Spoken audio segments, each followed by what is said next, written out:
A paz do Senhor Jesus, meus irmãos, seja bem-vindo a mais um vídeo desse canal e que seja mais um vídeo enriquecedor, que traga mais conhecimento, que seja um vídeo edificante para a sua vida. E eu gostaria de trazer essa mensagem que a gente pouco vê pregar nas igrejas. Eu particularmente vi pouquíssimas pessoas pregarem sobre esse assunto e eu também gostaria de explicar mais ou menos o que realmente significa essas 5 pedras que Davi pega para poder matar o gigante Golias.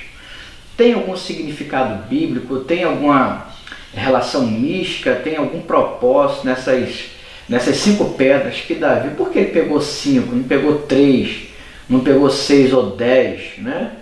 Então a gente vai entender o porquê ele pega essas 5 pedras. Então fique comigo nesse vídeo, que ao longo nós iremos explicar. E também, para você que é pregador da palavra de Deus, eu também vou deixar algumas lições aqui no final do vídeo, para que você venha refletir isso e te ajude também nas suas ministrações, porque são lições importantíssimas. E no final do vídeo eu vou trazer algumas lições que esse texto que nós iremos ler e iremos abordar aqui, ele nos ensina essas 5 lições maravilhosas para a nossa vida, para o nosso dia a dia, para a nossa aplicação pessoal. Então o texto que eu gostaria de refletir junto com os irmãos aqui, encontra-se no primeiro livro de Samuel, no capítulo de número 17, o versículo 40. Que diz assim a palavra do Senhor: Então tomou seu cajado na mão, escolheu 5 pedras lisas do ribeiro, pô-las no alforje do pastor que trazia, e lançando mão da sua funda, aproximou-se do filisteu. Meus irmãos, o texto fala sobre essas 5 pedras que Davi pega. Mas antes disso, por mais que você conheça o texto, porque dificilmente uma pessoa não conhece essa passagem, mas de qualquer forma, eu gostaria de fazer uma introdução até chegar propriamente nesse versículo aqui, para que você venha entender esse significado das 5 pedras. Bom, essa passagem bíblica aqui, acredito que a grande maioria conheça. É claro que nem todos. Há sempre coisas que a gente precisa aprender, por mais que seja uma coisa muito óbvia para muitas pessoas. Tem outras pessoas que realmente não conhecem ou conhecem muito pouco os detalhes dessa passagem. Esse texto, ele mostra o gigante Golias desafiando o exército de Deus. E que situação complicada que esses homens passavam. Quem é homem sabe disso. Você imagina esse gigante, Golias, dia após dia humilhando o povo de Deus, dia após dia humilhando aquele exército. Irmãos, o primeiro dia pode até ser que Golias até pegou leve. Tem alguém aí para poder me desafiar? Olha, se tiver alguém aí que me vença, nós seremos escravos de vocês. Mas, se não tiver, vocês é que serão os nossos escravos. O primeiro dia as afrontas começaram bem leve. Vinha o segundo dia, lá vinha o gigante de novo e falava assim: tem alguém aí para poder me enfrentar? Ou não? Não tem homem no meio de vocês? E vai passando o terceiro, o quarto, e cada vez mais eu acredito que as afrontas iam diminuindo, né? Aquelas palavras mais tranquilas e vinha com palavras mais pesadas. Estou aqui conjecturando, a Bíblia não fala isso. Mas ele começava a falar, e eu não vou baixar o nível aqui, nem falar palavras, né, absurdas aqui, até porque aqui é um canal de estudo bíblico, mas vocês sabem perfeitamente como que é o exército inimigo quando ele vem nos humilhar. Você já viu briga de vizinho, como é que é? Tanto palavrão, né, tanta imoralidade nas palavras. Você não acha que também o gigante Golias não falava isso?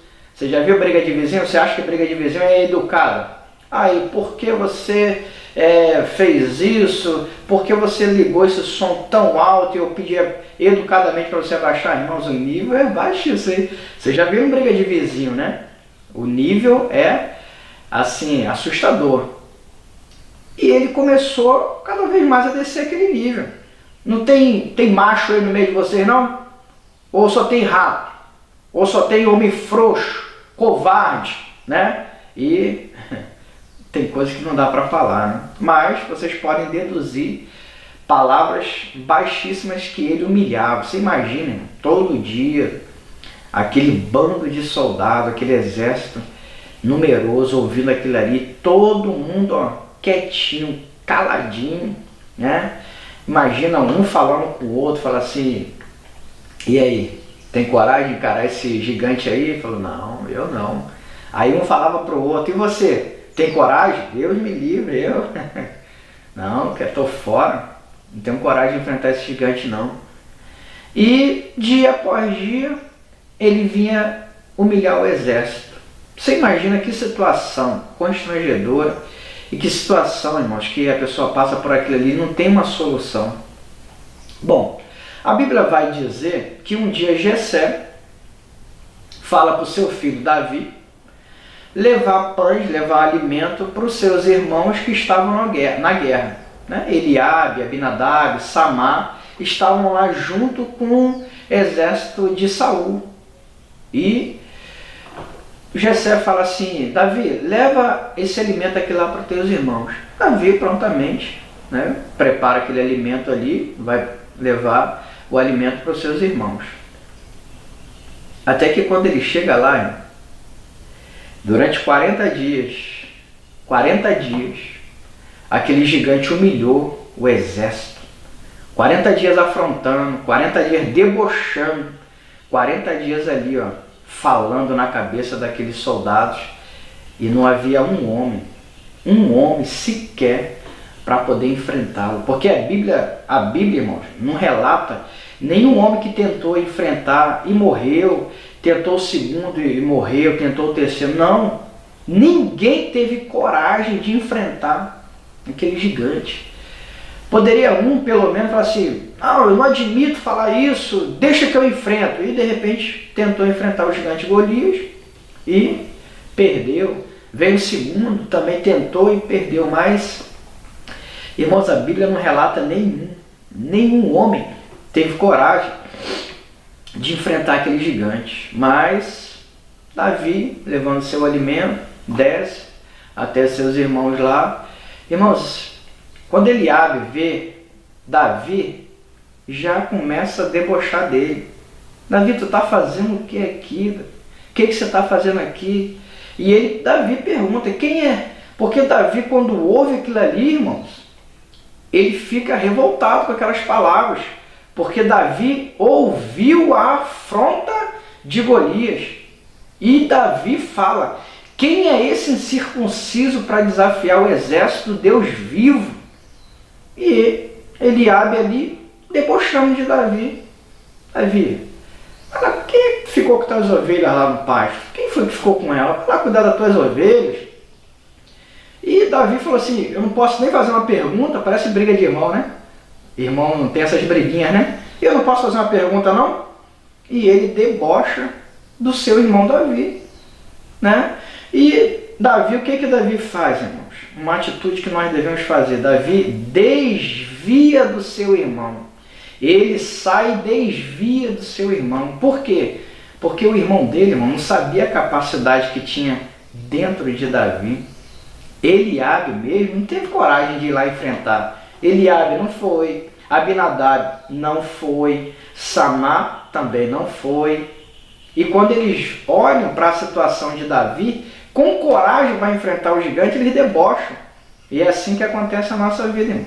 Às vezes nós temos uma coragem que outras pessoas não têm, e o que a pessoa faz? Debocha da nossa vida. Para quê? Para minar a nossa fé, para tentar que a gente mude os nossos planos. Irmãos, a gente precisa fazer essa atitude que Davi fez. Desviar desse tipo de pessoa que fala isso. Desvia, irmão. Prossegue para o teu alvo, para Jesus. Quando esse conhecimento chega até Saul, Saul manda chamar Davi, e Saul falou assim, opa, chegou um para poder enfrentar o gigante. Que bom, porque ele mesmo não tinha coragem. Era para ser ele que tinha que enfrentar o gigante.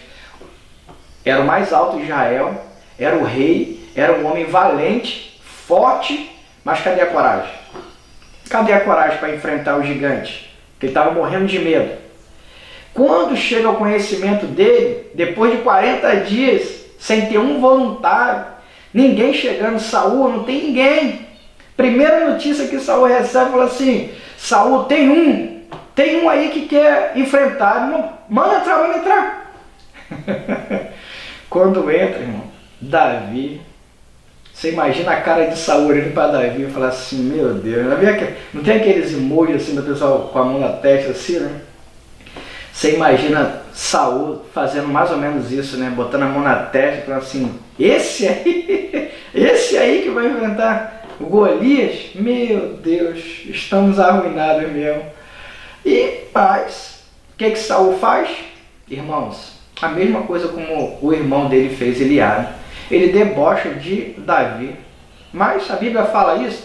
Não, a Bíblia não fala isso. Mas olha a atitude de Saul, vê se não é um deboche. Irmãos, Davi era um menino, era pequenininho. Todo mundo sabe que Davi era pequenininho, ele não era um homem alto.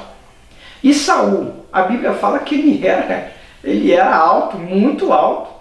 Então, veja bem, irmãos, vamos colocar uma roupa normal, que a gente não tem armadura, né? Nos nossos dias atuais a gente não anda com armadura na rua, né? Mas a gente anda com a camisa social, com blazer, né? Com a camisa polo, como eu estou nesse momento. Você imagina se eu sou um homem alto, de 2 metros de altura, por exemplo.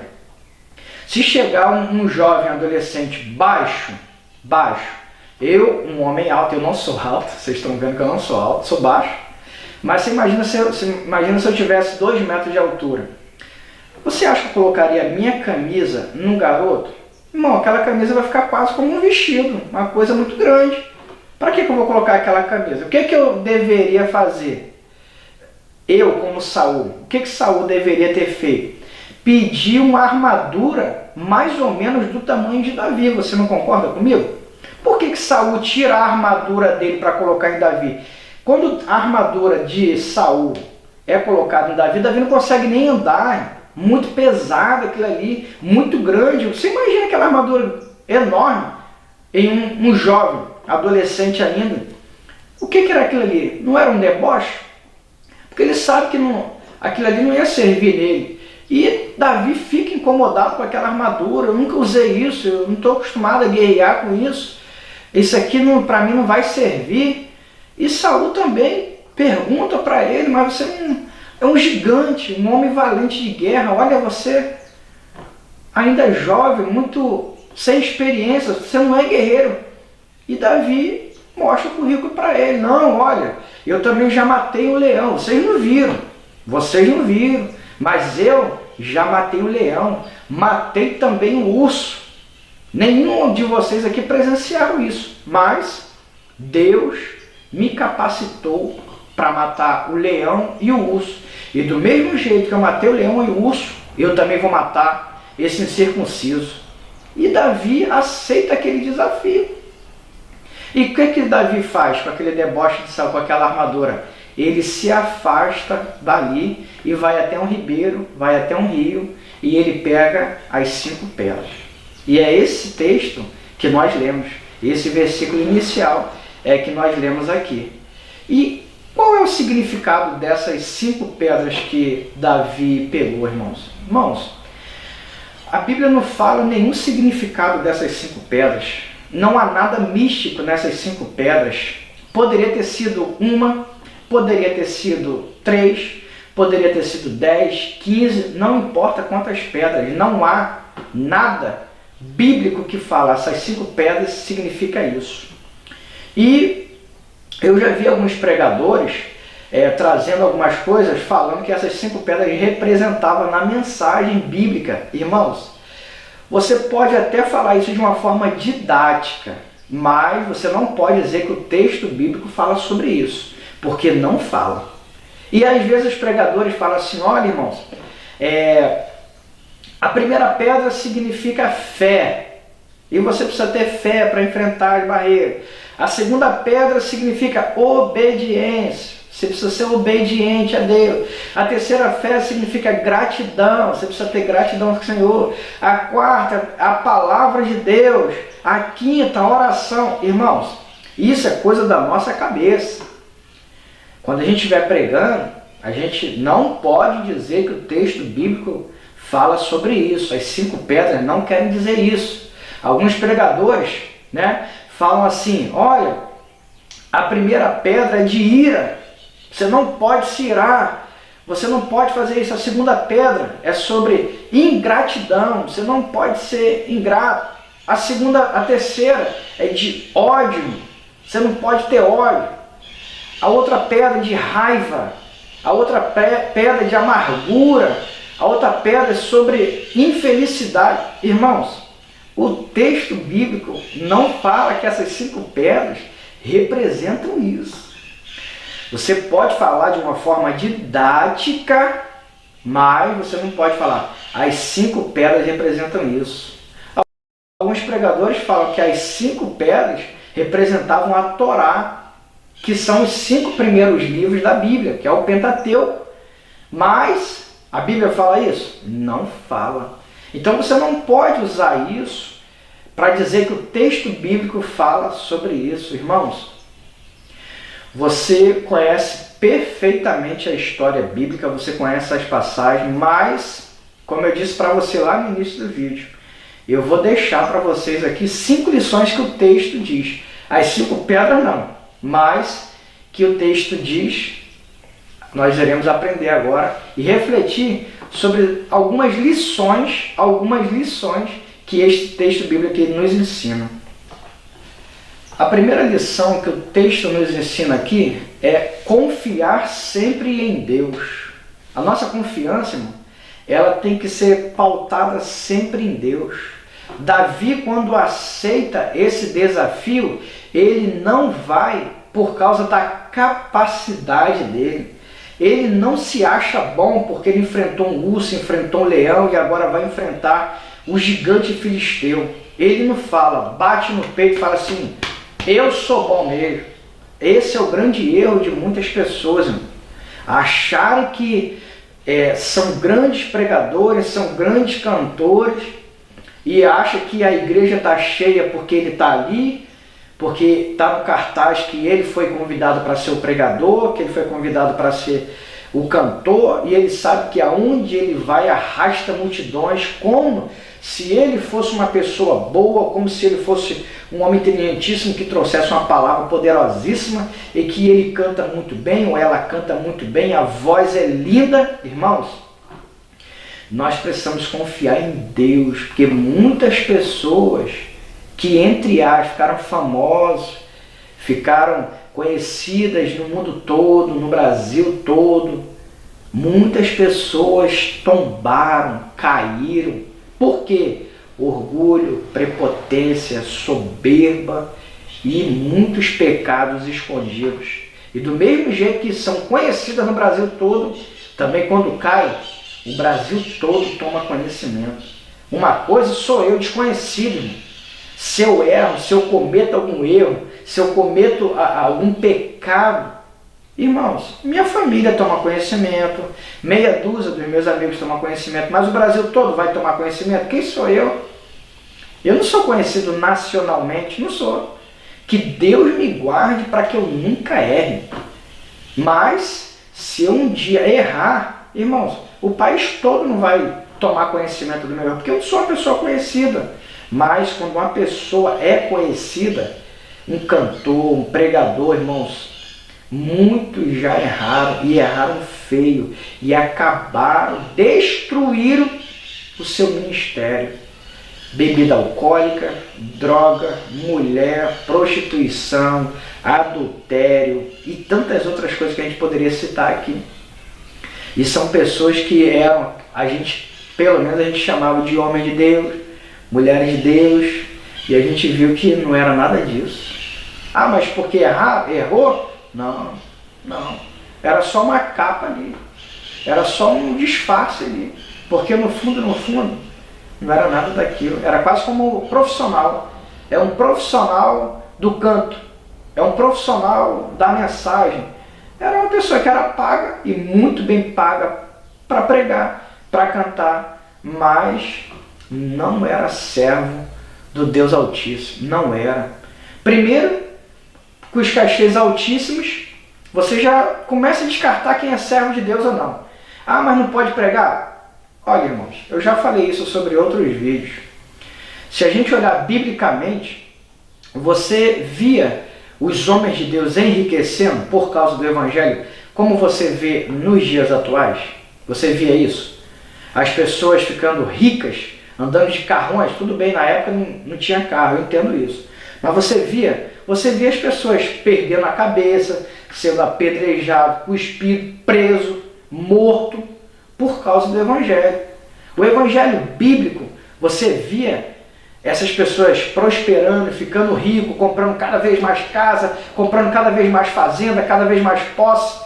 Na época não tinha carro, como eu disse, mas fazenda já tinha, casa já tinha, terreno já tinha. Você via as pessoas com grandes propriedades? Você não via isso. Você está vendo agora nos dias atuais. Será que é o Evangelho bíblico que tem sido pregado? Será que essas pessoas podem falar que são servos de Deus?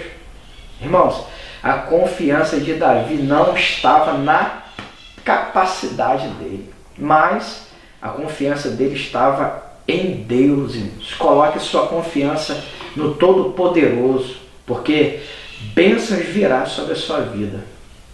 Segundo, irmãos, a segunda lição que nós podemos aprender com esse texto: não colocar nossa confiança nos padrões desse mundo. A segunda lição que a gente aprende. O que isso quer dizer, irmão? Davi, ele não colocou sua confiança nas 5 pedras que ele pegou. A confiança dele não estava no seu alforje. A confiança dele não estava no seu cajado, não estava naquilo que estava sobre suas mãos, até porque o exército de Saul, a gente viu, o exército de Saul estava todo mundo com medo, e eles tinham escudo, né? Tinha um escudo, tinha espada, tinha armadura, tinha capacete, e mesmo assim ninguém se atreveu a enfrentar Davi. Perdão, a enfrentar Golias. Nenhum deles se atreveu a enfrentar Golias. Mas Davi, sem capacete, sem armadura, sem espada, sem escudo, a coragem dentro dele, e ele sabia que ele era servo do Deus Altíssimo. E ele sabia que Deus iria dar a vitória pela vida dele, e iria envergonhar esse gigante. É muita confiança em Deus, hein? É muita confiança em Deus. É por isso que Davi entrou para a história, porque Davi não era um homem qualquer. Davi era um homem segundo o coração de Deus, um homem quebrantado. Ainda que ele tivesse muitos erros, sim, teve muitos erros, ainda assim a gente vê um homem totalmente quebrantado quando ele errava. Mais uma lição que nós aprendemos com esse texto aqui: confiança e prudência caminham com a fé. Confiança e prudência caminham com a fé. A gente precisa entender, irmãos, que às vezes a pessoa nova convertida faz algumas perguntas assim que deixa a gente até sem graça. E como que a gente responde aquela resposta ali, aquela pergunta, perdão, como que a gente responde aquela pergunta, porque faz pergunta assim que a gente nem imagina que o novo convertido possa perguntar. Mas às vezes deixa a gente encabulado, às vezes até sem a resposta. Por quê?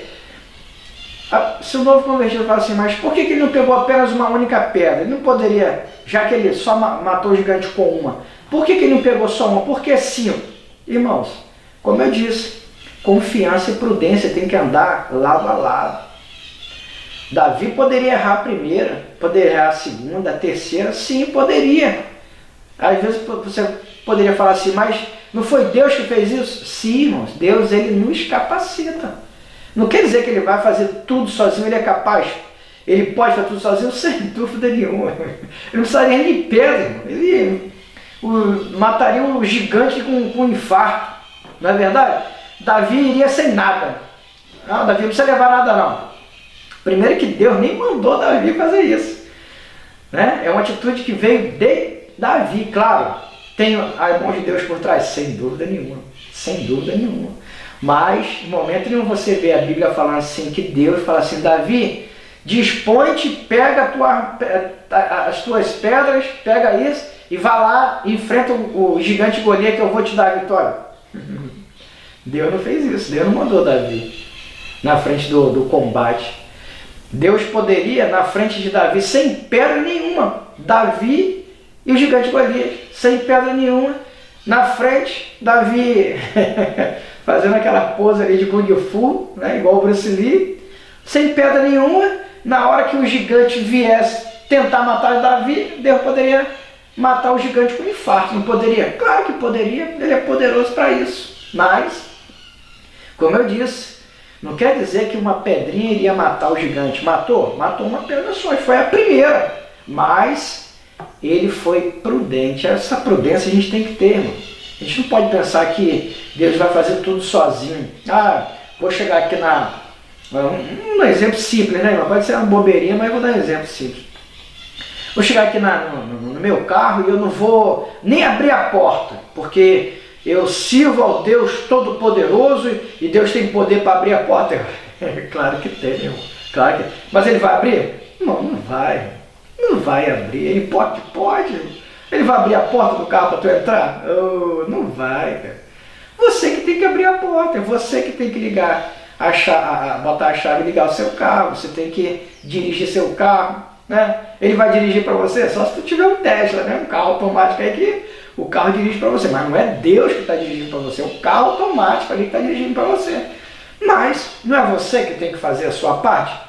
Pegar, abrir a porta, ligar o carro e dirigir, não é? Se você não sabe dirigir, como é que você vai andar naquele carro ali? Não é verdade? Então, tem coisas que a gente tem, nós que devemos fazer. Davi pega as 5 pedras com prudência. Poderia ter sido na primeira? Sim. E foi. E foi. E foi na primeira. Mas ele pegou só uma pedra? Não. Porque ele sabia, ainda que ele tivesse muita confiança em Deus, ele sabia que ele poderia errar a primeira. Mas muita confiança em Deus ele tinha. Uma daquelas 5 ali, ele confiava que iria matar aquele gigante. E matou e foi logo na primeira aí, para destruir logo aquele incircunciso. Irmão, mais uma coisa que a gente aprende com esse texto. Uma coragem sobrenatural que vem de Deus. Irmãos, é algo que a gente não consegue explicar. Porque tem uma música da Rose Nascimento que fala, né? É inexplicável, porém é real. Né? Ver o bem sendo vencido. Não, nem lembro mais da letra. Mas tem uma música dela que fala sobre isso, né? Irmãos, quantas pessoas você acha que tinha naquele exército? A Bíblia não fala, mas você já viu um exército com 3, 4 homens? 10 homens? 20? Irmão, o exército é uma quantidade de pessoas numerosas, muito grandes, centenas e talvez até milhares. Não tinha um para enfrentar o gigante. E olha quem veio. Um garoto, não era nem um adulto, despreparado, não era valente em guerra, não estava na frente de combate. Se fosse nos dias atuais, se tivesse lá no UFC o gigante Golias e Davi, a odd desse gigante Golias, irmão, você é desse tamanhozinho, né?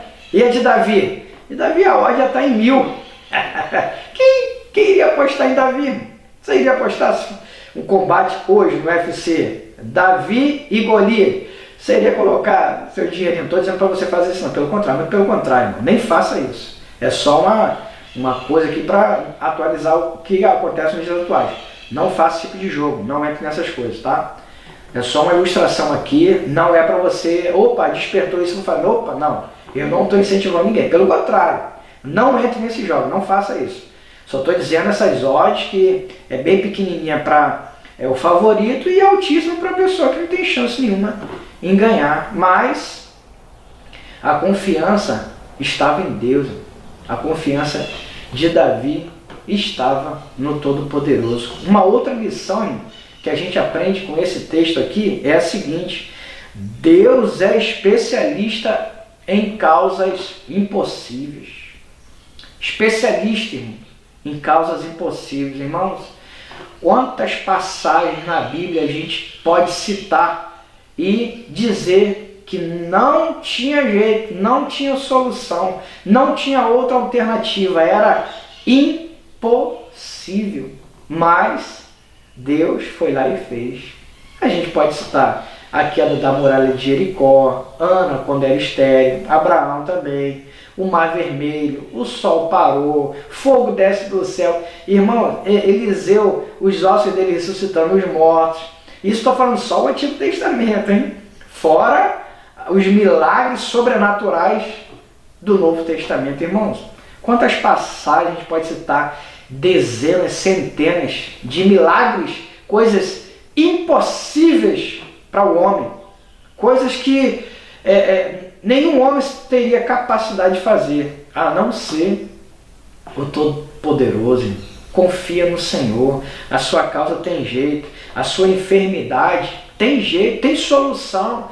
Por mais que o médico tenha te desenganado, quantos milagres nós já ouvimos, irmão, nos dias atuais, e ainda tem acontecido milagres que Deus tem curado, ainda que o médico diga não tem mais jeito. A maioria das vezes eles acertam, 90%, 95% acertam, porque milagre não acontece toda hora, mas não é toda hora que eles acertam. A palavra dele não é a palavra final, a palavra do médico, mas a palavra final é a palavra do Senhor. Confia nele, ele é especialista em causas impossíveis. Se a sua é uma causa impossível, Deus é poderoso para entrar no teu projeto, no teu propósito, na tua petição, na tua oração e te dar a vitória. Você crê? Receba essa palavra em nome de Jesus, irmãos. Eu creio. Deus ele vai te abençoar poderosamente, ainda que seja impossível, ele é poderoso para fazer. E a última, irmão, a última lição que eu gostaria de trazer aqui nesse texto, para a nossa reflexão: a glória é sempre de Deus. Sempre, irmãos. Jamais esqueça, jamais pense que você conseguiu o problema porque você foi no médico capacitado, porque teu plano de saúde é o melhor plano, porque você tem dinheiro. Não. A glória é sempre de Deus. Milionários vão embora, bilionários morrem de câncer, bilionários morrem de doenças que não conseguem solucionar. E não é porque tem 90 e poucos anos, porque ninguém é imortal. Ninguém vai durar 200, 300, 500, não. Bilionários vão embora com 30 anos, com 40 anos. Né? O Steve Jobs, por exemplo, se eu não me engano, ele não chegou nem aos 60 anos. Acho que ele não chegou nem aos 60. Podre de rico. Eu não lembro agora o motivo do falecimento dele. Mas foi falta de dinheiro? Não foi. Não foi falta de dinheiro. E ele não morreu como faleceu o Silvio Santos com 93 anos. Né? E também, aparentemente assim, eu não acho que o Silvio Santos estava tão debilitado para poder morrer naquele momento. Mas faltou dinheiro para ele? Não. Se o médico chegasse e falasse assim: olha, Silvio, você está com um problema de saúde, e o problema de saúde é esse, mas nós temos uma solução para o seu problema. Só tem um problema, Silvio Santos. Esse problema aqui, você vai ter que comprar um remédio e ter que aplicar na veia, mas esse remédio aqui custa R$1 bilhão. O Silvio Santos na hora ia comprar. Ele vendia as ações do SBT, vendia a parte, mas ele não ia. 93 anos, você acha que a família ia falar assim: olha, chega, não, nada disso, que 1 bilhão, a gente não gasta 1 bilhão, nada, papai já está com, as filhas dele falando, papai já está com 93 anos e, não, 1 bilhão, não, papai, lamento, mas está na hora do seu partir. Ninguém iria falar isso. Podia ter 93, podia ter 100, podia ter 110, 120 anos. Irmãos, se for para dar mais um ano de vida, ele gastaria 1 bilhão, não só ele, como muitos bilionários. Mas a glória é sempre de Deus. Não é o médico capacitado, não é o plano de saúde, não é o dinheiro, não é a sua influência com político, com juiz, com desembargador, ministro do STF. Não. A glória é sempre de Deus. Ele abre porta onde não tem porta. Ele traz à existência aquilo que Não existe.